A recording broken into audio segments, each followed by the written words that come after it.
All right. Hello, everyone. Welcome to the Millennials Are Old podcast. And you know what, Brian? I've been thinking, right? We always talk about how great our government and society are. And I think you and I Great. can both agree, Brian, that nobody in our government has ever been implicated in any child sexual abuse, any Mossad dark operations, nothing of Well, the sort. no, Would you agree with that? of course. Well, yeah. I mean, like child sex, that's something that Asians, Muslims do that. I don't think, I mean, you're telling me that Anglo Americans, especially powerful, the Americans that we trust our lives with, the ones that decide whether or not to bomb countries, the ones that protect our freedoms, the ones that decide our laws, you think that they're just a wild band of pedophiles who are not only sexually assaulting children, but kidnapping them, possibly murdering them, maybe eating them? Do you have any idea how crazy that would be if the people that we entrusted our whole lives with were ravenous pedophiles? Do you have any idea how crazy that sounds, Taylor? It would be fucking crazy. And you know what? Speaking of, I think this week I want to talk about a wild conspiracy theory where people believe that a guy from New York City ran a pedophile island, and then when he got caught, he killed himself. You know what I mean? Like people, and people believe he got Ridiculous. murdered in prison, even though he killed himself. It's obvious he killed himself, Well, right? of course he killed him. If such a man ever existed, and frankly, the existence of such a man to me, Taylor, even the suggestion of him existing seems a bit anti-Semitic, if I do say so myself. But anyways, of course he would kill himself. Hypothetically, if this man existed, he's got so many cool, powerful, rich friends, and now they're all mad at him. He doesn't want to have to face them at the next social gathering. He doesn't want to have to be like left out. Yeah, that's the only solution I could come up with, is that if there was a financier that was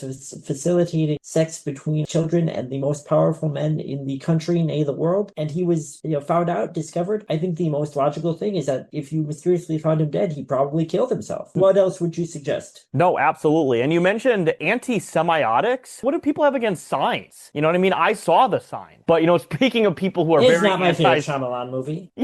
Speaking of people who are very anti-semiotics, that leads right into our subject this week, which is the general Jeffrey Epstein controversy and all the conspiracy theories and actual facts that go along with it. But that will be very much a multi-part series, but I want to introduce that as a subject for this week. So let's get Should into be a it. fun time. Absolutely. So let's get into it. But before we get into it, Brian, let's bring back our segment. Cringe generational, cringe millennial moment of the week. Generational moment of what? Of the week?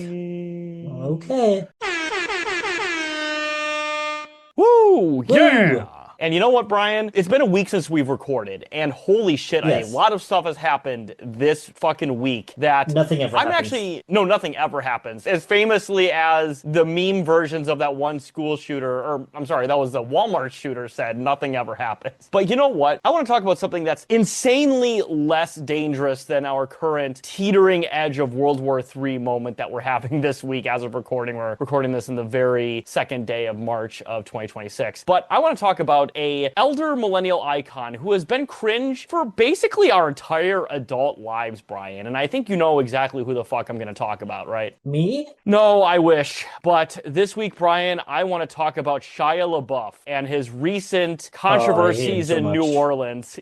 I mean, but this is not anything surprising or new. Sorry, I know I'm getting ahead of it. This is very consistent with who Shia LaBeouf, that fucking wretched demon, has always been. No, absolutely. He has been cringe for fucking ever. I mean, like, even when I was a kid, I saw those Transformers. I think I only saw the first one, actually, but man, I was like, get this fucking asshole off my screen. And like, I grew up with like Even Stevens, and I remember watching that, but I'm like, the moment this motherfucker turned 18, I was like, get this fucking asshole out of my face. He became completely insufferable after that. Always found him just very off-putting. I mean, like, this is even, I think, before, like, he became kind of like a personality guy, a guy that was always posting, always doing little quirky things. I would see him in movies, and I think I've even seen him in movies that I kind of thought were good movies, and I just thought, I don't like that little fucking goblin. No, absolutely. And to the audience at home that may not know what we're talking about, so recently Shia LaBeouf on I'm going to assume bipolar frenzy, which, he's probably been been on off and on for a very long time, or some sort of mental health struggle. I'm not exactly sure what it is, but I would not be surprised if it's a manic episode. But either way, he has been in New Orleans for a while, and he recently got arrested for seemingly committing an anti-gay hate crime. And he Which, went like, on... of all the people to be anti-gay, it's like, look at you. You know, I could certainly call him a certain other kind of slurs, if you know what I mean. I won't do that, actually.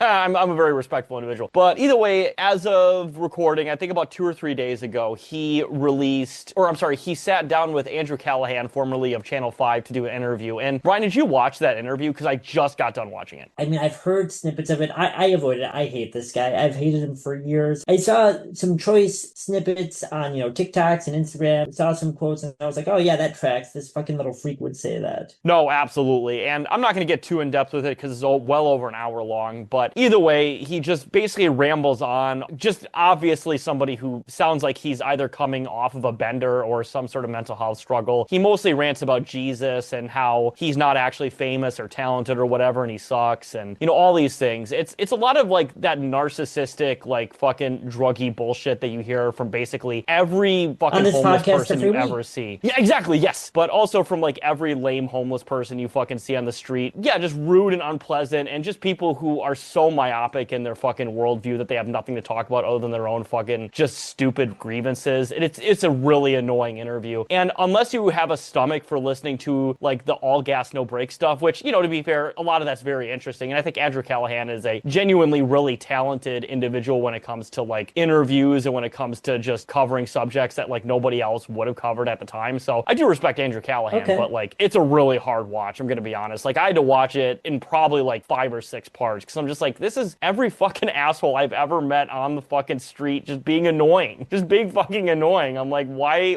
is this motherfucker rambling to Andrew Callahan? Well, I mean, obviously he's the person you would ramble to, but you know what I'm saying. To be honest, that is pretty consistent with how I have always felt about Shia LaBeouf. Whenever I would see him talking, whenever I would hear his voice, I'd be like, you have a friend in high school who maybe in like 8th grade, 7th grade, you're all friends and you think, because that guy just talks a lot, he knows a lot of words and he speaks really confidently, and you're like, it's one of my friends. He's a pretty smart guy. He's kind of deep. And then you go away for summer vacation, you come back in the fall for 9th grade, for 10th grade, and he starts talking and you go, this guy's fucking dumb. I think I'm smarter than this guy. This guy's so fucking dumb. And he never stops talking. And I thought he was so smart 6 months ago. And that's Shia LaBeouf forever. He's still there. He's always been there. Totally uninteresting, hideous looking man. Just like, sometimes very like cool, handsome, or just like interesting looking guys come up and they say dumb stuff, but you're like, oh, you kind of have a vibe, so people listen to you, you get attention. But like, what is this guy's vibe? He's a little fucking weasel. He is the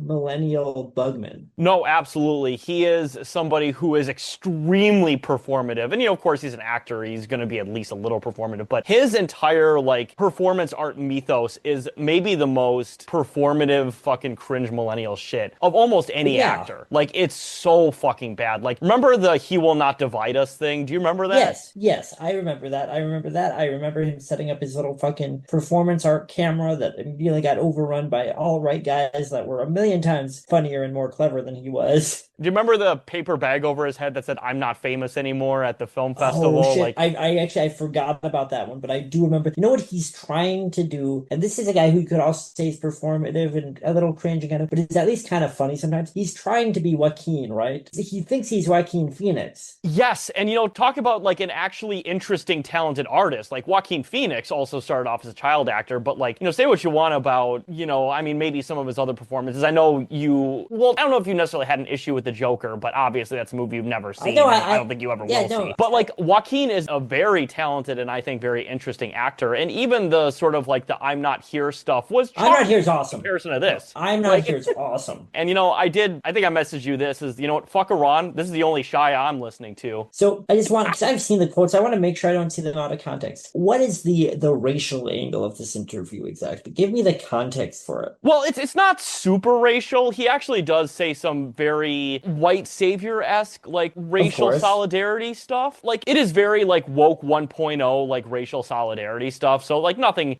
too offensive. But, like, it's way more homophobic than it is racist. Because, like, the whole thing is that he's getting prosecuted for essentially committing a anti-gay hate crime in New Orleans. So that's the thing that was the impetus for why he did this interview. And also, he's trying to plug his, like, whatever movie. I don't even remember what the fuck it was. But he basically rambled on about, like I said, basically all the, like, like he grew up in Los Angeles, and he has this like weird like Cholo accent throughout a lot of the interview. It's very bizarre. It's a very bizarre bad interview. It's like AAVE with Cholo. It's very odd, and it's like you are too That's white awesome. to be Maybe like I this, should man. watch this. Yeah, it's very odd. And, you know, I mean, at the end of the day, he did grow up in a broken home in the middle of, like, a shitty neighborhood in Los Angeles. So that might just be his actual, like, accent and the way he talks. Yeah, but he's it a is, child star. I don't know. but it is just very odd, I will say that. But, you know, either way, that will cover just the basic part of this interview because, like I said, I don't want to go super in-depth with it because it's just a lot of narcissistic rambling. But, you know, speaking of narcissistic rambling, Brian, I do really want to get into our subject this week. Now, as I said earlier in the beginning of this episode, this is not going to be a comprehensive go-over of all the Epstein stuff because we could make like 5 million hours on this. Like, there's literally millions and millions of documents and videos and pictures that go along with this whole controversy and the whole conspiracy. So, like, you know, I mean, their entire podcast dedicated just to this. But I do want to do a little bit of a abridged story of the Jeffrey Epstein story because, like, obviously it's one that is one of the most overarching political conspiracy theories in American history. Just like straight up. Like, this is worse than Watergate. It's that comprehensive. It's worse than basically every lie that led us into like years-long wars. Like, it is genuinely, and to be fair, it actually has kind of led us into modern day wars and conflicts if you think about it. Yeah, it has. It has. It led to the creation or the recreation of Paul on 4chan itself. Was the beginning of my own personal war for many years that I fought, posting war. Basically, every culture war issue you can think of from the last decade and even to this one to a certain extent was masterminded by Jeffrey Epstein and his associates. Like, just straight up. That's the reality. And that's horrifying to think about. Like, you know, it's one of those things where we as socialists and communists and leftists in general, we try not to bring too much of the idea of like the great man theory or whatever, but Jeffrey Epstein kind of is the great man of modern American political discourse if you think about it. Theory. Yeah, exactly. Well, no, I think we can say like there are no great men. Great man of history theory is bunk, but boy, there sure are a lot of really bad men, and they're gonna all come together, and they're gonna. Okay, so the same way that good men will probably raise, you know, one or a few select men up or women up to sort of have a sort of, for lack of a better word, kind of messianic guiding role of clarity, and that is, you know, that's not a great man of history thing. That's the way that mass movements work. Bad men will do that. They will raise their very worst, very most soulless, very most unlikable, uncharming, sleaziest man up and say, you are the conduit through which we get all of our darkest desires. No, absolutely. And to the audience at home, the 4 people out there who don't know who the fuck Jeffrey Epstein was. So Jeffrey Epstein was a American financier, teacher, tax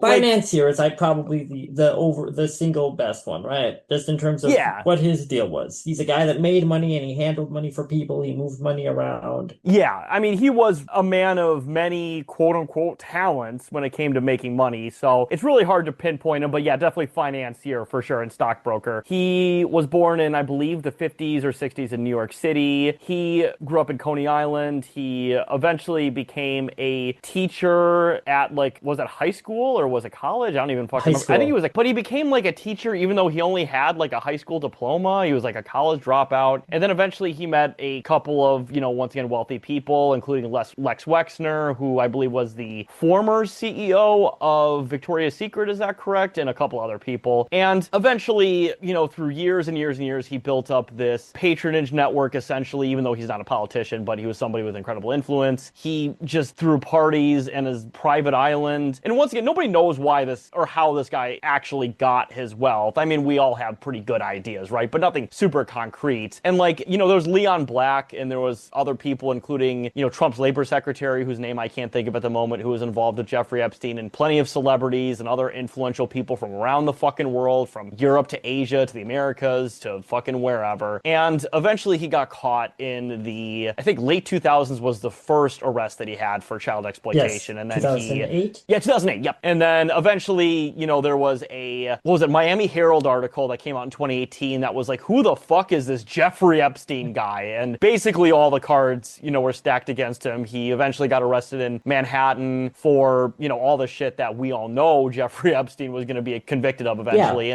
And then he, you know, once again, he obviously committed suicide in the Manhattan Secure Detention Facility, which is, of course, where Luigi and Nicolas Maduro are located right now. You know, the best, it's really the Arkham Asylum of prisons, if you fucking think about it. Heaven's got a hell of a band, I gotta say. But yeah, so either way, and then, of course, he had his main associate, his main trafficker was Ghislaine Maxwell, who was the only person to ever actually go to prison for the Jeffrey Epstein sex trafficking ring. And to be fair, people talk about it as girls, and of course it was almost all girls, but there were some adult women, and, they of course have horrible stories of abuse too, but obviously people want to focus on the child aspect because that's the most horrifying fucking part. And, because as you of can't recently... twist it. Well, Nope. the child thing, you can't twist and be like, well, it's he said, she said, some of these girls were out partying. Because the children, I mean, obviously that's horseshit, that's evil, that's degenerate, that everyone said, the people saying that, but that's what people always say when powerful men rape or sexually molest, abuse women. Because these are children, I think people want to focus on that in part because you can't do that. Doesn't matter. Of course, they're doing it anyways, but I think most of us, because we're normal people, see through that, right? No, absolutely. And, like I said, I mentioned some of the influential people, but there's literally hundreds, if not thousands of people who knew Jeffrey Epstein or flew on his plane or went to his fucking island. We're not going to get all into those details because, like I said, we could just literally spend episodes just listing all the people that are in the fucking Epstein files. But either way, that's a just real quick abridged history of Jeffrey Epstein. And the impetus for why I wanted to cover this is, we just a couple months ago, as of recording, got the bulk of probably what we're ever going to get for the Epstein file drops. And when we talk about the drop, they were fucking drops. I mean, we're talking literally 3 million plus files that were dropped, either email correspondences or pictures, videos, allegations that the FBI got against Jeffrey Epstein that span literal decades. Like, it's one of those things where there's so much shit to fucking dive into. And that's ultimately, like I said, the thing that I really want to cover in this episode is some of the truths, some of the mistruths, and some of the things that I think both think are bullshit and its cultural implications. So, we just covered the truth just now. That's all the fucking truth we know. Of course, Jeffrey Epstein didn't fucking kill himself. Sex trafficking ring goes back fucking decades, if not probably generations at this point. I made the joke about him being a Mossad access agent, which he almost certainly was. He has deep links to Israel at the very least, whether he was an actual agent or not, but he has links to Israel for fucking sure. In the 2000s, I can find him for the description, or if anyone wants to ask, he was being approached by the Israeli government to do PR. He was helping them write PR in the 2000s. Yes, correct. And speaking of, one of his frequent visitors was Ehud Barak, who was a former prime minister of Israel. I believe it was Isaac Herzog also had met Jeffrey Epstein at one point. Of course, Prince Andrew very famously was maybe the single most implicated individual in the Epstein files, and that fucking says a lot of powerful people. He was their sacrificial lamb. And of course, Peter Mandelson, who up until very recently was the UK ambassador to the US. You have, of course, two American presidents, Donald Trump and Bill Clinton, who were implicated in the fucking Epstein sex trafficking ring. And it goes even to actual what we would see as wholesome entertainment figures. Fucking Matt Groening was on a Lolita Express flight, for God's sakes. There's so many fucking people who are involved with Epstein in some way or another. Anybody who is anybody. People say anybody who is anybody was there. Anybody who is anybody was there. And there's levels to it. There's people and this is not just because I've gone on record saying this was formative art. For instance, Matt Groening was on the flights once, and his claim is that he was given a foot rub by a young girl that he did not like. He felt weird, and that he wasn't. Wait, wasn't it Virginia Giuffre, or was it not Virginia Giuffre? It may have been. I don't remember. So and there's a few like that. There's a few people who were on the flights once who said I didn't really like it, and that seems possible to me that that's true. That there's a group of people that they were testing the waters with, and they saw that they weren't down with the real party, and they didn't invite him back. And then there's people who are all over it, such as Donald Trump and Bill Clinton. Yes, and honestly, it seems like the people who are most implicated in it are the people who are the most powerful on it, which is very interesting to me. Chris Tucker went on it a couple times, but Chris Tucker is a fucking D-list actor these fucking days. Yeah, right? Well, and that was one of the big names early on, and I'm oh yeah, Chris Tucker of all people, who gives a shit? But then as more names got leaked, I'm oh, this is a real fucking thing. Holy shit. And I want to be clear, I've been following the Epstein stuff since the Miami Herald article. I knew about this way before the obvious murder that happened in the Manhattan Secure Detention Facility. I was telling my mom about this a year before he quote-unquote killed himself. This is the coolest way to be a hipster, Taylor. Yeah, it really is, right? I knew about Jeffrey Epstein before he was cool. But it's funny talking about how the most depraved people in there appear to be those who have the most power. And it gets back to how much of this starts as we are powerful men and we are pedophiles and we want to use our power to, fuck and torture and abuse children. And how much of it is weird skull and bones, fraternity, hazing stuff that is you want to be in, right? Because that's what this is, right? That's the nut of truth that was always was there with Pizzagate or QAnon or whatever, is that the very rich, the very powerful, they do depraved, degenerate, heinous things together in secret to consolidate their bonds. Yes, and talk about the secret society stuff. Like, it is Bohemian Grove, but real. Like, that's literally what the fuck it is. It's crazy to think about. And speaking of the conspiracy theory angle, I think that's really what I want to make the bulk of this episode on, specifically as a conspiracy theory angle. Because, like, the thing is that all the conspiracy theories that you can think of from the last 10, 15 years that involve children being abused in some capacity were literally manufactured by Epstein, essentially. Like, it's one of those things where, like, Pizzagate was basically created by Epstein to discredit his allegations. Like, we know that pretty definitively for a fact. I wouldn't say it's 100%, but it's like 90% there. And listeners might think that we are guessing here. So when Pizzagate was going on online,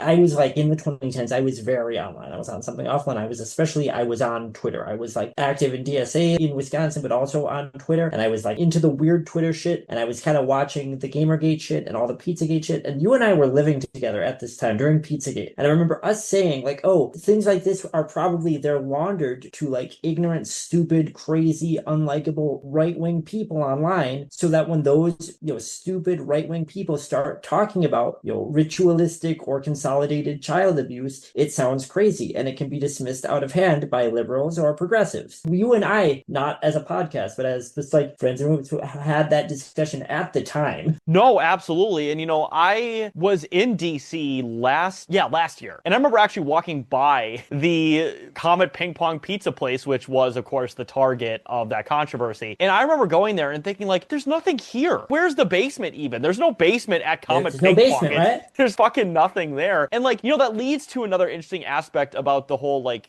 child trafficking, sexual abuse, conspiracy theories that go along with the Epstein stuff. Like, it's one of those things where, like, oh, they call kids cheese pizza, or, like, they call little boys little sausages. And then in all the Epstein files, they're like, hey, how are you doing? Loved the rape and torture video, by the way. Like, there's no OPSEC at all. And a lot of that is, of course, because they never thought they would get in trouble. That's the fucking thing. They thought they were fucking imputable. So and of course they are. Unfortunately, just the fucked up way the world as they are. But at the same time, there was no OPSEC. They didn't give a fucking shit. The Trump birthday letter to Epstein is the funniest thing ever, because it's basically just like he wrote, "Happy birthday, Epstein. Happy birthday, my best friend Jeffrey. For your birthday, I hope that you get to fuck a child, as I also like to do. And I like to fuck a child with you, my friend Jeffrey, Mr. Epstein. It is I, Donald Trump of New York City." Like that's what it's like. No, absolutely. And speaking of, there's that one, I would say maybe the most just curtly damning email to me, at least the one that I can think of is, hey, are you okay? Email to you that you received. No, oh my God, Jesus Christ, I hope not. But no, it's the one where it's like, hey, Jeff, are you okay? Loved the torture video. Like, that is the most, like, curtly horrifying, like, email to me. The one that I feel is actually real, because there's a lot of them in there that really strike me as, like, 80s satanic panic bullshit that we'll get into in a little bit. But that one in particular, I'm just like, oh my God, this is, like, so nakedly monstrous. And you want to know who sent that email, Brian? They actually found out who sent that email, because I think Thomas Massey and Ro Khanna brought it up on this congressional floor, was some, like, Emirati businessman who, hilariously enough, his port was bombed by the Iranians, like, yesterday. Isn't that interesting? Like, just how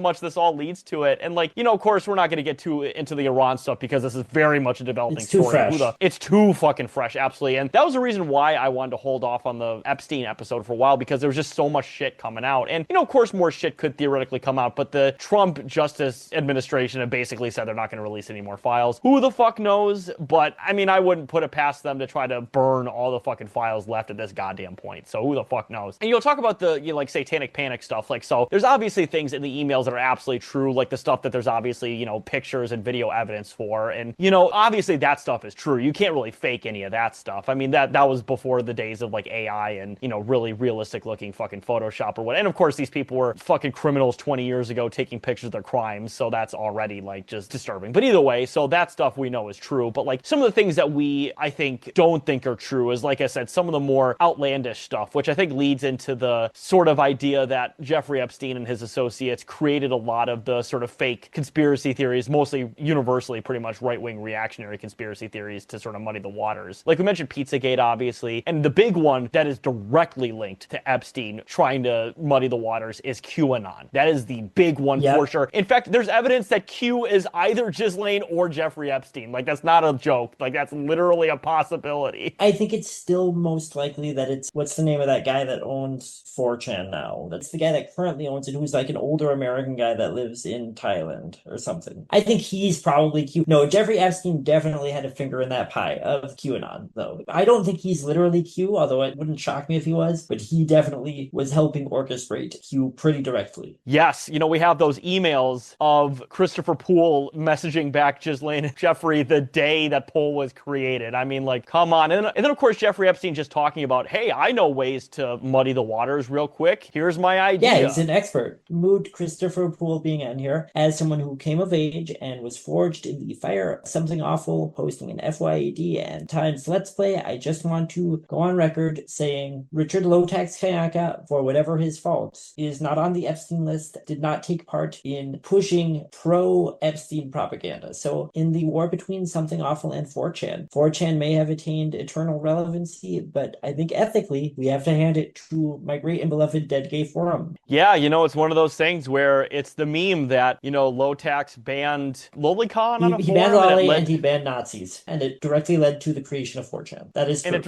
it also directly led to the American Center of Humiliation and the decline of American imperial power. Truly, a case could be made. Great video by this, listeners, by a YouTuber named MLYP, much like you're posting. Of course, that's a funny way to put it. It's an oversimplification, and it puts too much importance on internet culture bullshit, and MLYP is very aware of that, but it's a very compelling case. And yeah, it's one of those things where it's like, just like also the great man of history bullshit, like that obviously didn't lead to the, decline of the American empire. There's a lot more things that led to it. I mean, 9/11 No, capitalism led to fascism, and they used the internet. Yeah. No, absolutely. But, going back to the really fake conspiracy theory stuff. So the QAnon stuff was obviously fake. It was manufactured by Jeffrey Epstein and Ghislaine Maxwell and other people to sort of muddy the waters. And then some of the more like fake things in the files that I personally think are fake, because like obviously they could be real, of course. I mean, Jeffrey Epstein and his associates obviously killed girls. Like, I don't think there's any question that those girls were either assassinated there's no or reason killed not on to site. believe that. No, there's no reason to absolutely. disbelieve it, but there's also, I don't think, any evidence of it that gives us reason to go around and say we should pursue that as like the factor that we are saying this happened, although I'm sure it happened. Do you know what I mean? Does that make sense? Oh, no, absolutely. Definitely would not, dismiss that as a possibility. But like the ones I really want to, talk about, and the ones that, you mentioned offhandedly as a joke, but ones that I really want to expound upon are like the satanic panic bullshit. So the satanic panic, real quick to the audience, was a fake cultural hysteria that took place in the 80s where basically conservative Christians and other reactionary Americans believed that there were literal satanic cults and ritualistic people like murdering and sacrificing and eating babies. And there's never been a single proven account of even a satanic cult, even like doing animal sacrifices, for fuck's sake. It was a completely made up cultural paranoia that mostly happened in the 80s and kind of extended into the 90s. But either way, that's just a real quick abridged version of it. And some of the things in the files are like, George H.W. Bush killed a baby, cut off its legs, and ate its intestines. And I'm like, come on, guys. That's something straight out of like the satanic, like panic 80s bullshit. Did not fucking happen. And obviously those things, Jeffrey Epstein stuff is so salacious that like you would think like, well, I mean, who the fuck knows? But like, first off, George H.W. Bush is not eating a uncured baby. Okay, to be very clear, that's not happening. He would have a baby hors d'oeuvre for sure. Yeah. But he would not be just eating a baby's intestines. That's just not a thing. Now, this is not to say, obviously, the neocons are capable of and have committed things as evil, as degenerate, as depraved, as mutilating and eating a baby. But that specific thing, that specific type of action, that just is not going to be interesting to them. They're of a different class, they're of a different background, and they're of a different era. I mean, yeah, like you said, he would like it a baby hors d'oeuvre. He might like a Texas fried baby back rib, but raw baby, he's got too much going on. He's of a higher stock than that. Exactly. He wants his baby back rib. Yes. Another millennial cringe moment. Holy shit. But no, absolutely. I 100% agree. There is definitely a class, attribution here. And obviously these people are monstrous, to be very clear, but they're not like literal monsters like fucking Vercingetorix or whatever, just like murdering a Roman soldier that wafted into Frankish territory or whatever the fuck. You know what I mean? Like, these are people that would have somebody else do the killing and watch the video and then laugh about it later. Those are those kind of fucking people. Very similar, Brian, real quick. So that leads, interestingly enough, into the entertainment aspect of that specific thing I was just talking about, which was, of course, the satanic stuff and the, what I basically just described as a snuff film. Now, two movies that I want to talk about. One that I think has become very prescient and got bad reviews at the time, and one, of course, we covered, which is, of course, 8mm. Now, we talked about 8mm in a previous episode, feel free to watch that movie and, of course, listen to our episode to, get a full rundown on it. But, of course, that's a movie that involves, rich people getting a snuff film together to have a guy fucking watch it, and just because he could. And it's interesting that movie got bad reviews at the time because, let's be honest here, Brian, that was some Epstein shit going on, basically, if you think about it. That's literally what was going on in that movie. And I think part of the reason it got bad reviews, this is the late 90s, this is still very end of history. People are watching this, Siskel and Ebert, I don't know, Leonard Maltin, whoever, and they're going, this is ridiculous. This is silly. You're telling me that this rich, successful, influential businessman had a woman, young child, sexually violated and murdered and filmed just because he could, just out of some act of hubris? You're telling me that the rich, the most dignified people, the ruling class of our country do that? I think that is part of why it got bad reviews at the time, because people thought it was ridiculous. And you watch it now and you're actually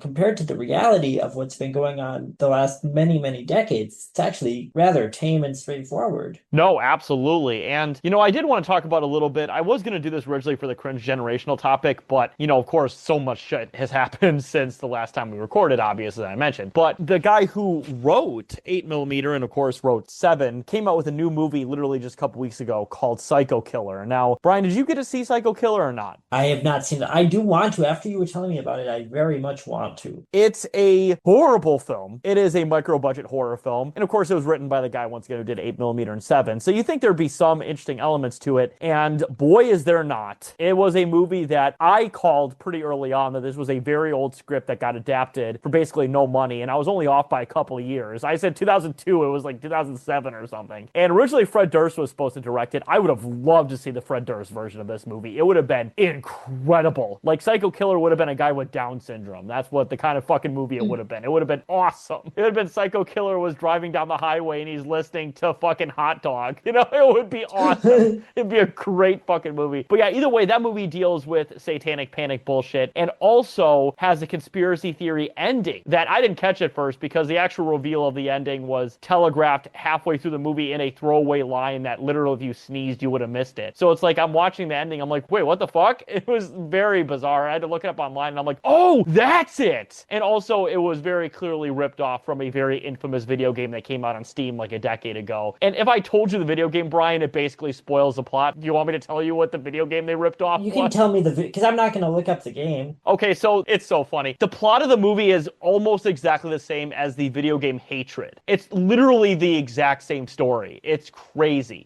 There's almost nothing to it that's different. I know about the Hatred. fact that there's amazing. The only difference is that there's a protagonist who's not the main bad guy. That's the only difference. And even then, she's played by Georgina Campbell, who was the main woman in Barbarian. So, of course I was happy to see her in it because, she was great in Barbarian. And, she's, I would say, maybe the only good thing in Psycho Killer. And who's also in that movie, Brian? Psycho Killer is our favorite non-cynical actor, Malcolm McDowell's in it. A movie's going to be good when Malcolm McDowell's in it in 2026. Such a great actor who is so absolutely game to do the most trash roles in the world. He'll be in your movie for $25 and a Big Mac, and it's going to be the worst movie you've ever seen. Just straight up, he has been in some turds in the last 20, 30 years. It's crazy. But yeah, he's a great actor. He was in the most expensive fucking R-rated movie ever at one point. A movie that was, a critical and commercial bomb, but still somebody who did a beautiful picture. Absolutely. And what was it? Clockwork Orange? Yeah, he's been in so much good shit, and now he's just in garbage. Just in total trash garbage. I didn't even realize it was Malcolm McDowell until I looked at the credits. I'm like, oh, wait, that was Malcolm McDowell? So yeah, I would definitely recommend watching Psycho Killer, even though it is a terrible, terrible film. But, like I said, if you're familiar with Hatred, it's basically Hatred. It even ends the same way. It literally ends the exact same way. Oh my god. Okay, so I actually do know the end of the movie now, so unfortunately, but that's okay. I'm glad you told me that. Well, to be fair, it doesn't end the same way because in Hatred, the actual nuclear plant explodes, but in this movie, Georgina Campbell's character is successful in stopping him from blowing up the nuclear power plant. But other than that, it's literally the exact same thing. It just is.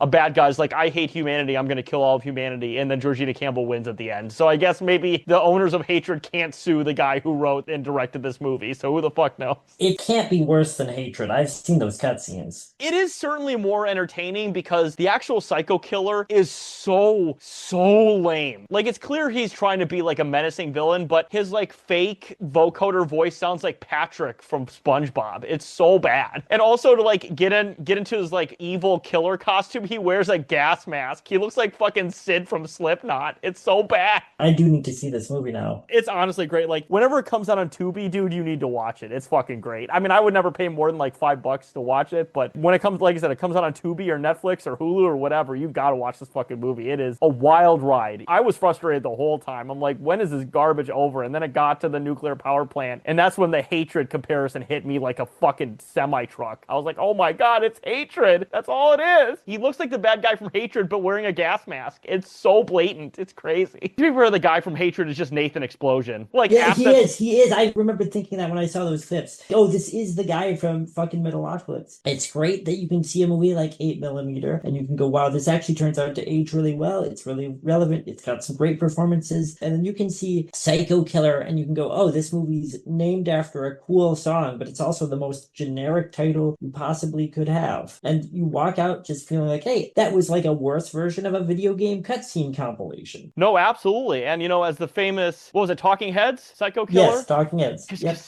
You know? Fa, fa, fa, fa, fa, fa, fa, fa, fa. That was Rotten Tomatoes critic summation when it got 0. It literally debuted at 0%, and eventually got to like 10%, but it debuted at 0%. And I can see why. Normally, we try to support weird, kind of middle-brow, independent or low-budget genre films. So that used to be our whole bit at Millennials Are Old. But boy, you love to see something like that not get an audience in this day and age. No, absolutely not. But I wanted to highlight those two movies because those are basically, those movies covered QAnon and a lot of the really spurious shit that happened with the Jeffrey Epstein fallout, essentially, is the best way I can describe it. Like, yeah, the satanic panic shit, and then, of course, the actual stuff, like I said, which I would be shocked if there was not, like, a filmed snuff film at some point with the Epstein stuff. Yeah. Now, once again, we don't know that for sure, but I would not be surprised. I guarantee you one of those guys was like, hey, I want to see one of these girls killed and film it. And I mean, there were filmmakers there. There were filmmakers involved. Brett Ratner, who was the director, of course, of the recent Melania movie, as well as a lot of stinkers in the 2000s. But yeah, very famous Jeffrey Epstein alumni. If you at this point, however many years since Epstein's murder, can look at anything about these people, anything that there's some implication of, and think it's a bridge too far, let me tell you something. There is no bottom for these people. These people with all of their wealth, all of their power, and you should have known it when you saw how they were never happy with more wealth and more power, when you saw the way that they were willing to just loot, destroy, annihilate the global south, when you saw what they were willing to do to their own workers here in this nation, to crush them under heel alcohol and opioid prescriptions and no fucking jobs, no fucking healthcare. When you think about the absolute unrepentant, like, demonic evil that is within all of these people who do that, you should not be surprised by anything. And obviously we're going to stop short of anything that sounds George Bush eating a raw baby. Didn't happen. It's not that it didn't happen because he's not evil enough. It's because that's too stupid. But if you're looking at any of this and you're going, well, that's conspiracy theory, that's conspiracy theory, I just want to point out, as we said, conspiracy theories in this country get laundered by the ruling class to the far right with some misdirection, but also with elements of truth, so that when these stupid people start saying things like there's a cabal of rich entrepreneurs and politicians that molest and harm children, well, you're clearly a dumbass, and you learned that on 4chan, and that's stupid, and that is by design. But there has to be conspiracies. The Tuskegee incident, in which black men were injected with diseases unknowingly and studied and allowed to die and to wither away so that they could be studied. That had to be a conspiracy theory at some point. Watergate had to be a conspiracy theory at some point. No, absolutely. And, you know, I think that will lead to my ultimate final thoughts for this episode. And, you know, I did want to talk a little bit, it does go into my final thoughts too, but you wanted to talk about Parenti because, you know, he recently passed away about, a month and a half ago at this point. His quote essentially about conspiracy theories and what you should or shouldn't believe, but conspiracy theories is, and I'm paraphrasing this, but he essentially said that a conspiracy theory and the way they try to discredit it is, I should say, a conspiracy theory is essentially assigning intent to people in power. And that's seen as like problematic and like, how dare you or whatever. Because like somebody could be like, oh yeah, well, you know, people use this to get rich or whatever. And like, that's fine, whatever. But it's like, well, people do this to get rich and then they do this. And it's like, oh, whoa. Conspiracy. Why would you believe that? The way Parenti puts it, so Parenti was, I wanted to talk about him as soon as he died, of course, but we didn't really have an opportunity that I didn't have a subject here where I necessarily felt like I could fit it in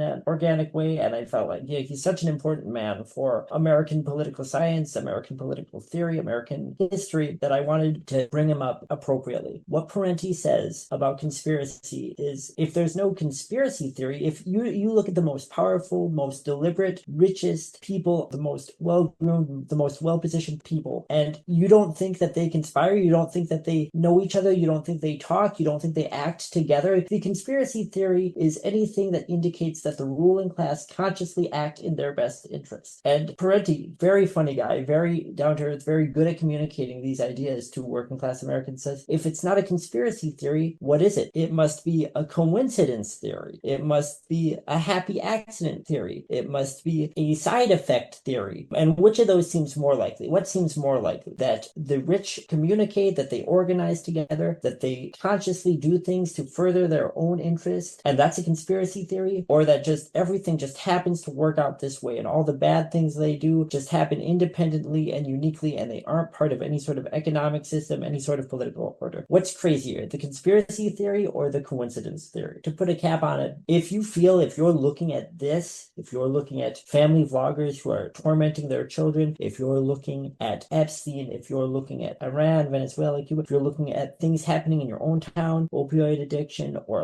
if we live in the Rust Belt somewhere, it's 2026 and you feel you don't know where to turn. I'm not saying this is a golden ticket. I'm not saying this will make your worries go away. But if maybe you feel probably like us, you're excited about Mamdani, you want him to do well, you support him. I've said before, I give critical support to Mamdani. But if you're looking at Bernie Sanders, supporting Israel, or his lack of muscle in recent years, even as things get worse, his inability to articulate the solution to problems, even though he is correct in his diagnosis, maybe you should read Michael Parenti. More specifically, kind of a Marxist-Leninist, but his work isn't really theoretical in that way. It's not heady, it's not academic like that. It's mostly about history, and it's about the news. And if you're coming off of Bernie 2016, 2020, and you maybe feel tired, you feel disillusioned, you feel like maybe that's not giving you the answers you need, I would say try reading Parenti, because he's very funny, he's very relatable, he's from a working class background, and he talks to Americans about things that Americans don't often get to talk about or to hear about. I would say if you are going I don't know if Bernie can hack it, I don't know if Mamdani can hack it, and obviously again, critical support to Mamdani and his quest to help change the Democratic Party, but maybe check out his book Black Shirts and Reds, check out Inventing Reality. Those are probably the two best entry points. It will make you mad. I gotta say, it will offer some solutions. He offers a path forward to normal Americans about the situation we're in. Of course, he wrote most of these books in the 80s and 90s. Things are even more dire now, but everything he said remains true. That's what I would recommend to you in terms of your internal life. I'm not saying all you need to do is read Parenti. Obviously, you need to get involved locally in direct action, in orgs, in demonstrations, but for yourself, if you want something that might make you feel better, maybe try reading Michael Parenti. Great American intellectual, great American, a champion of the working class and of marginalized and tormented peoples of the world his entire life, unceasingly. If Bernie and Noam Chomsky let you down, he's your guy. No, absolutely. I mean,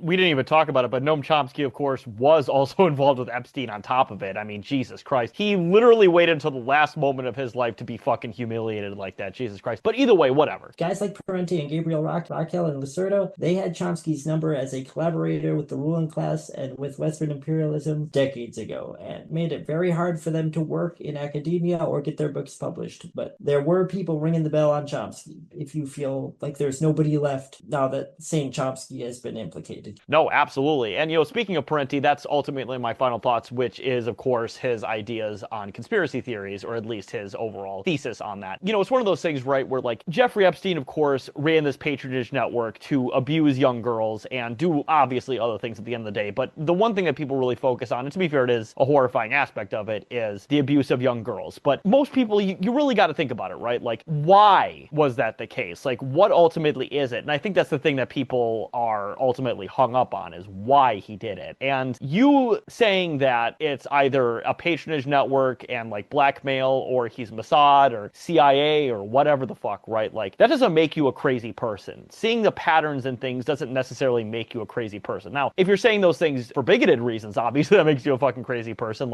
Saying that, all Jews are lizard people or whatever, that's a racist conspiracy theory and that's bullshit. But if you want to say that Jeffrey Epstein abused girls as part of a, Access Network CIA Mossad front, that doesn't make you crazy. There's some pretty obvious reasons why people would believe that. If you are saying that Jeffrey Epstein solely molested young girls for his own sexual gratification and that none of his powerful friends knew about it, and they've all been unfairly implicated, and this was just a random pedophile. That is a conspiracy theory. That is a nutty conspiracy theory at this point. Yes, you're literally doing what Kash App Patel and fucking Pam Bondi believe. Or I shouldn't say believe, what they say. That's literally what those pieces of shit say. Those liars. Those fucking people who, when the Epstein files were being brought up in the congressional floor, Pam Bondi said, why are we not talking about the Dow hitting 50,000? Or when fucking, I think it was Kennedy, one of the senators from Louisiana, asked, who was involved with Epstein, and Kash Patel said, well, it was just Jeffrey Epstein. And he said, well, what is Ghislaine Maxwell in there for? Like, come on. He legitimately said that Jeffrey Epstein was the only one involved. That's retarded. Who believes that? Who fucking believes that? Nobody believes that. They're lying right to our face. They're mogging on us. As Matt Christman always has said, they're mogging on us. Anytime you see something like that, it's not a mistake. It's not because they're dumb. They're mogging on us. No, absolutely. Yeah, I totally agree. If you genuinely think that Jeffrey Epstein was just molesting girls and nobody else in his orbit knew about it, that is a conspiracy theory. That is a conspiracy theory. That's how deep this shit goes. Or also, if you believe that Jeffrey Epstein killed himself because he was just so sad he was going to go to jail or whatever. Like, if you believe that, that's a conspiracy theory, to be honest with you. Like, he was a small bean.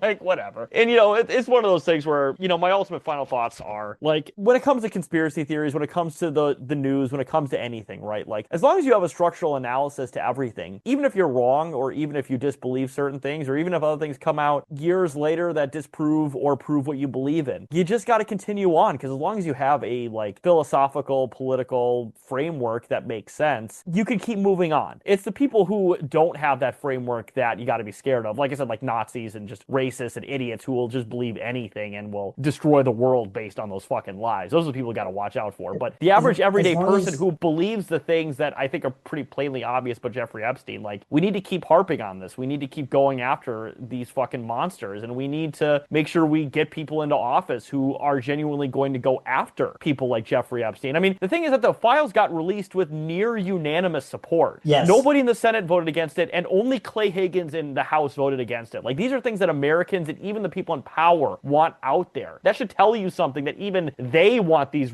and obviously these are redacted, stupid, fake bullshit. A lot of them are fake bullshit files or whatever, and a lot of these are, like, poorly timed. Well, some of them are. Let's not say a lot of them are. A non-zero amount of them are fake bullshit, but not the majority of them, I think. Oh, no. To be fair, I don't say all of them. I would say a handful of them. But, at the end of the day, right? Like, some of them are, and a lot of them were, of course, poorly timed to make it harder for journalists to find them out or whatever. But, like, at the end of the day, like, this is the thing that all Americans want. And the only Americans that don't are, like, Lex Wexner and, like, fucking the guy who was in the first Trump administration's labor secretary or whatever the fuck. Those are the only Americans who don't want this shit out. And, of course, Donald Trump. Donald Trump doesn't want this shit out there either. So, and if those people don't want it out there, you really should want this shit out there. Just straight up. I think that's my ultimate lesson here, is always find the truth no matter what. Always search the truth no matter what. Think and act and analyze with the people, the normal people of, your country and of the world in your mind and in your heart, and look at things rationally and look at systems, look at patterns. And I think you will be guided well by that. As Taylor said, you don't have any material basis. If you have ideals, if you have vibes, you're going to drift towards fascism, or you're just going to sink into liberalism despair. But if you think about the people, the masses of the country and the world, and what they need, what basic human dignity demands, and you look for patterns and you look for rationality, I think you will be served well by that. Absolutely. But yes, I think that very much puts a pin in the very first part of our general Epstein conspiracy theory rabbit hole. Because like I said, we will certainly come back to this. Maybe not with a full episode, but definitely with segments as, more and more information may or may not come out. But either way, I think this is a really good introduction to conspiracy theories and Jeffrey Epstein in general. So,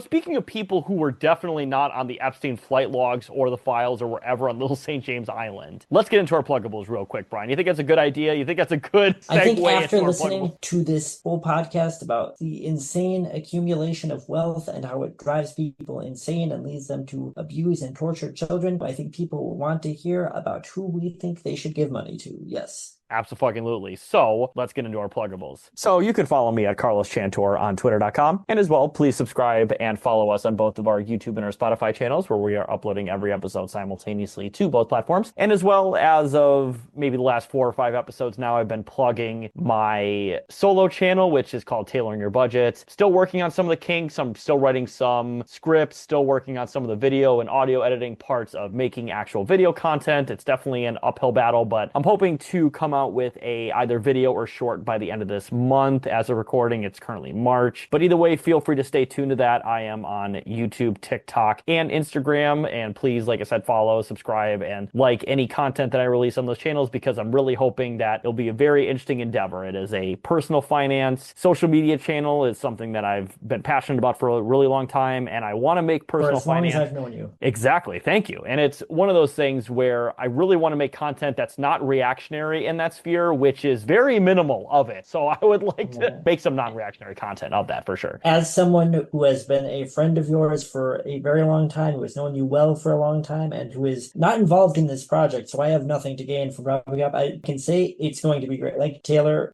truly has insights in this field that you do not see reflected in America, in financial discussions, even in like self-help discussions. I certainly don't see them on the current internet with all the finance bros things. And I'll say this again, as someone who knows Taylor, he is even as a socialist, as someone who lives very egalitarianly and very humbly and actually kind of an austere life in some ways, he is in a much better spot, a more secure spot, and a spot to pursue with his money and his security more of the things he wants than most of these weird psychopaths that you're going to see hawking pay lectures for you on YouTube or whatever, these finance bro guys. So I personally am really looking forward to tailoring your budget, and I recommend that everyone who enjoys Millennials will check it out when it drops, because it's going to be great. Absolutely, yes, thank you. I will not be hawking any shit coins any goddamn time soon. I can tell you that goddamn much. I will not be doing that, or any courses or any bullshit like that. I will not be doing that, I promise. I'm just hoping that someday someone will get to us and we'll get some of that Putin money. Millennials are old, the ACP, the Center for Political Innovation,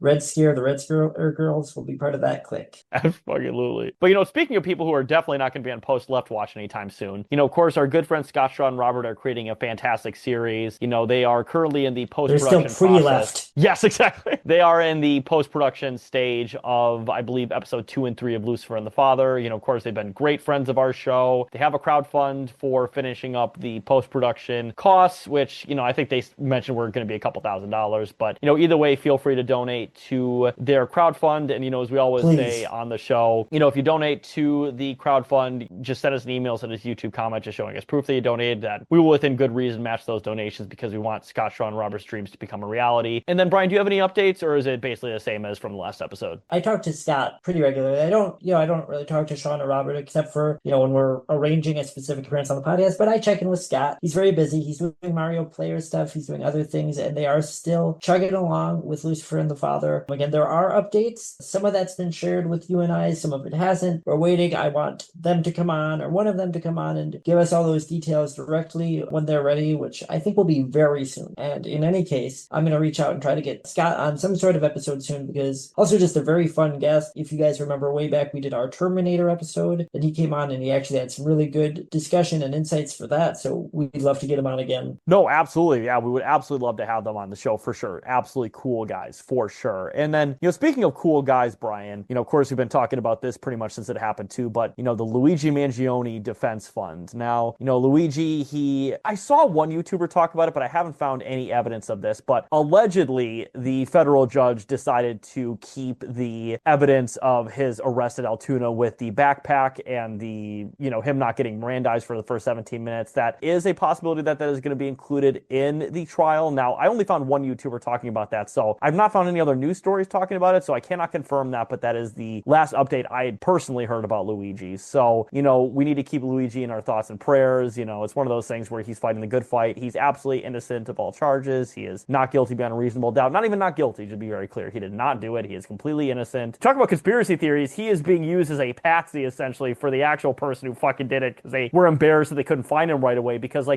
think you and I, Brian, could both agree at this point that the FBI is an incredibly incompetent organization. They suck ass. They're terrible at finding people these days. They're incompetent. They're awful, but they are just competent enough to get their fingers in their claws of anything you want to do and try to fuck it up. So they are incompetent, and they fumbled Luigi bad, but they are evil enough that they will continue pushing along and fucking shit up for him and for the rest of us. No, absolutely. And it's one of those things, if they can't find fucking middle-aged grandma at this point in the Arizona desert, they didn't find the fucking person who actually killed Brian Thompson. Let's be fucking clear here. The FBI fucking blows. They're terrible. Terrible, incompetent fucking morons. And I learned that from my favorite former CIA agent, John Kiriakou. I've had a hyperfixation on recently, but he does hate the FBI. But, it's one of those things where he's former Who CIA, doesn't so, these take days? that. The FBI sucks when even a quote-unquote former CIA agent is like, those guys suck. That should tell you something, that the FBI fucking sucks. Cash App Patel. By the way, an organization is going to be run well when the guy's first name is fucking Cash App. That's his literal name. I mean, come the fuck on. But, speaking of Cash Apping, it's one of those things where, as we just talked about the Lucifer and the Father campaign, if you just want to donate to the Luigi Mangione Defense Fund, just send us an email, send us a YouTube comment, showing us that you donated. We will, within good reason, match those donations about, 10, 15, 20 bucks, because we always say we want Luigi's dreams to become a reality as well. And both Brian and I have donated to the crowdfund, so it's one of those things where we both very much deeply believe in it. And then as well, speaking of things you should deeply believe in, we have a Patreon page as well. We don't have any patrons at the moment, but become our very first one today. When you're at work talking to your normie coworkers about Jeffrey Epstein, because that's actually a fairly normie thing to do, is actually talk to your coworkers about Jeffrey Epstein. We're not even exaggerating. We're not even exaggerating. That's like a very normie thing to do. In fact, hilariously enough, Brian, I remember, this isn't actually hilarious, it's very tragic, but I remember when Jeffrey Epstein, quote unquote, killed himself, I was working at the prison at the time, not the prison that he killed himself, a different prison, but the person who I worked next to was like, oh yeah, he didn't kill himself. And then a month later, she was murdered. And I'm like, wow, that was ironic. That was a very tragic thing that happened. Stuff's crazy sometimes. No, it really is, isn't it? She was like, oh yeah, that guy was definitely murdered. And then a month later, she was murdered herself. Now, granted, I'm not saying anything happened there, but it was just very sad that happened, obviously. And, but remember, there's conspiracy theories or there's coincidence theories. It's got to be one or the other. Absolutely. So, but once again, when you're talking to your normie coworkers about Jeffrey Epstein,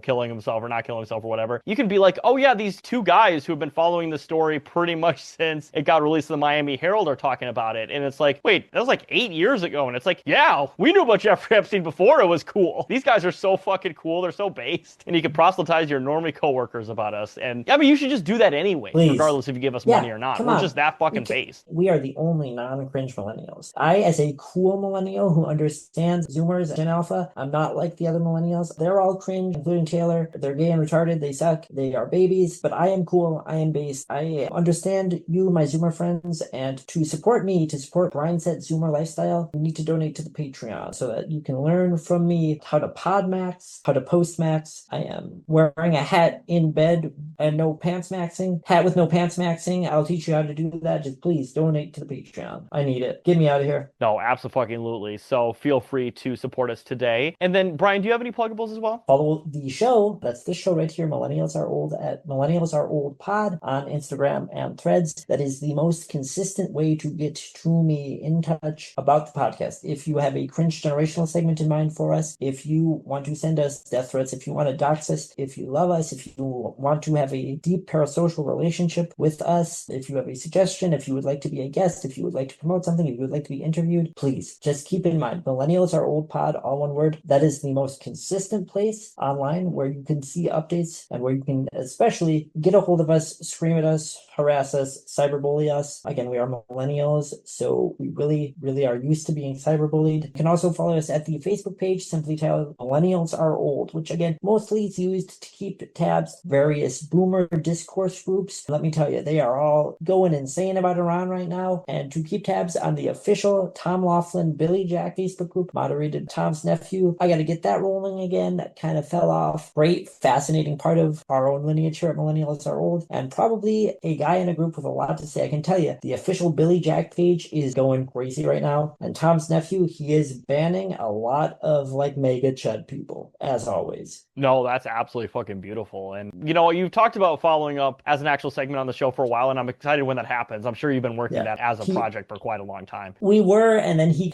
had a lot going on, and he was getting kind of stressed out. I set it back for a while. He was being very nice. He was responding very fast, but he did tell me he was also dealing with some personal stuff that he had to get in line, so I kind of stepped back just because I didn't want him to feel pressured or anything. I do want to pick that back up and get in touch with him, because eventually we're going to do at least one or two Tom Laughlin kind of summary videos. He's a cornerstone influence on this podcast, I think, and we got to wrap that up properly. No, absolutely. And, speaking of wrapping things up, Brian, I think we should wrap up this episode before Mossad finds out where we live, Brian, because they definitely don't have their hands full right now. They're definitely not, fighting 15 wars. They're going to fucking kill us right now. Would you agree with that, Brian? They're going to fucking kill us for talking shit about their best friend, Jeffrey Epstein. After hearing this podcast, this very influential and popular podcast, they hear these two guys from Wisconsin, these two very cool and not nerdy guys from Wisconsin, exposing their good friend, beloved by all, Jeffrey Epstein, and they are coming for us. Please, this is is yet another reason to donate to the Patreon to help insulate us from Assad agents who are most likely on their way to neutralize us right now. No, absolutely. So have a good night, everybody. Sleep tight. And if you hear Hebrew in the background, don't panic. We're totally fine. So have a good night, everybody. Sleep tight and don't let Mossad bite.